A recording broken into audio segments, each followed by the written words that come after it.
Pemirsa, terima kasih Anda masih bersama dengan kami dalam Berita Papua. Dan bagi Anda yang baru saja bergabung bersama kami, akan kami sajikan kembali 3 berita utama kami di hari ini.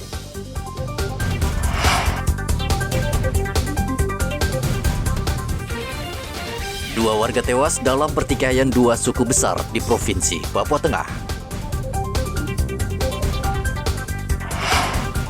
3 terdakwa kasus mutilasi warga Nduga divonis penjara seumur hidup.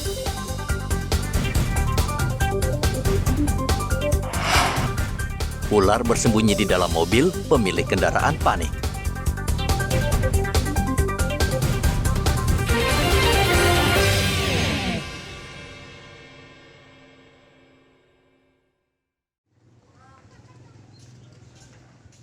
Dinas Perindustrian dan Koperasi Merauke akan menertibkan penjualan pakaian bekas impor atau yang dikenal dengan cakbong atau cakar bongkar. Pakaian bekas impor diminati banyak orang karena selain harganya murah, bermerek, dan sebagian kualitasnya ternyata masih baik dan bagus.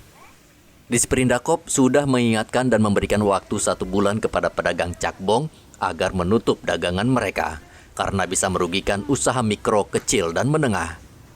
Bekas, dalam minggu ini kita akan turun untuk melakukan penertiban.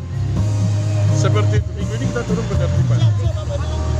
Demikian. Itu melibatkan pihak kepolisian. Oh, kepolisian. Ya, kami jalan dengan pihak kepolisian dengan teman-teman dari Bea Cukai juga. Jadi nanti penertibannya seperti apa, Pak? Penertiban kita tidak menutup ya. Iya. Kita tidak menutup usaha mereka. Tapi yang kita lakukan adalah kita menertibkan barang-barang yang dari luar.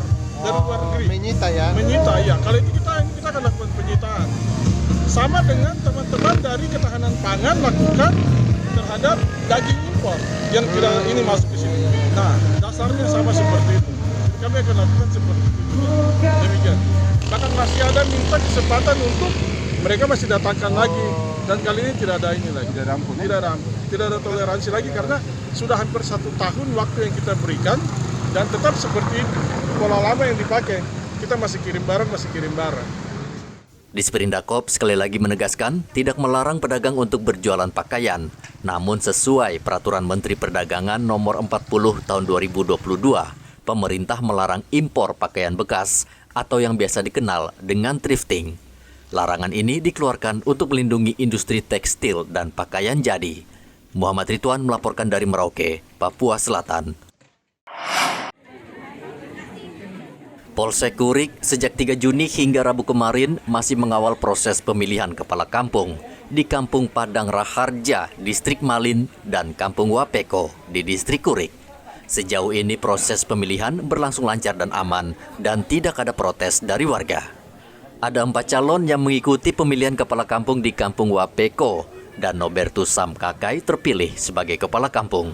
2 distrik, Distrik Malin dan Distrik Kurik, yang telah menyelenggarakan pemilihan kampung di beberapa kampung yang mulai dari tanggal 3 kemarin hingga berakhir hari ini di Kampung Wapeko dan Distrik Kurik, Kampung Padang Raharja, Distrik Malin. Terima kasih. Situasi Kamtipmas selama berlangsungnya pemilihan kepala kampung di 2 distrik ini, puji Tuhan berjalan lancar, aman, dan tertib. Terima kasih sekali lagi kami ucapkan kepada seluruh masyarakat yang ada di 2 distrik, Distrik Malin dan Distrik Kurik yang sudah menyelenggarakan pemilihan kepala kampung ini. Terima kasih. Untuk mengantisipasi gejolak protes dari kubu lawan, aparat TNI Polri disiagakan untuk mengawal ketat proses pemilihan. Muhammad Ridwan melaporkan dari Merauke, Papua Selatan.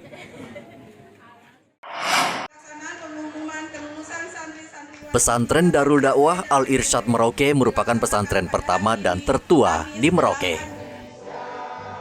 Pesantren terletak di Kelurahan Samkai dan setiap tahun ajaran baru pesantren ini dibanjiri calon santri dan santriwati yang ingin menimba ilmu. Namun karena keterbatasan ruang belajar, pengelola pesantren harus menyeleksi calon santri dan santriwati. Ya, insya Allah sesuai dengan rapat koordinator dengan seluruh tingkatan dari tingkatan RA, MI, MTS, dan MA. kita memutuskan bahwa setiap tingkatan bahwasanya kita akan menerima jumlah siswa per tiap tingkatan 60 siswa per 2 kelas, Pak ya. Kemudian karena animo dari masyarakat Lampung 1 cukup tinggi, jadi mau nggak mau kami hanya membatasi untuk tiap tingkatan dari tingkatan RA, MI, MTS, dan MA itu semuanya masing-masing 60 siswa dengan alokasi 2 kelas, Pak.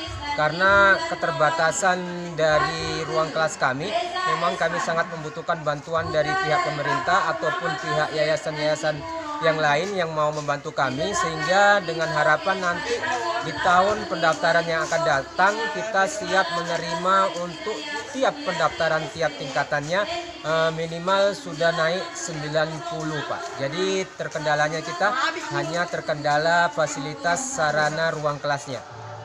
Tahun ajaran 2023, Pesantren Darul Dakwah Al-Irsyad menerima 60 santri dan santriwati. Pesantren Darul Dakwah Al-Irsyad saat ini membuka 4 jenjang pendidikan, mulai dari taman kanak-kanak hingga sekolah dasar. Muhammad Ridwan melaporkan dari Merauke, Papua Selatan.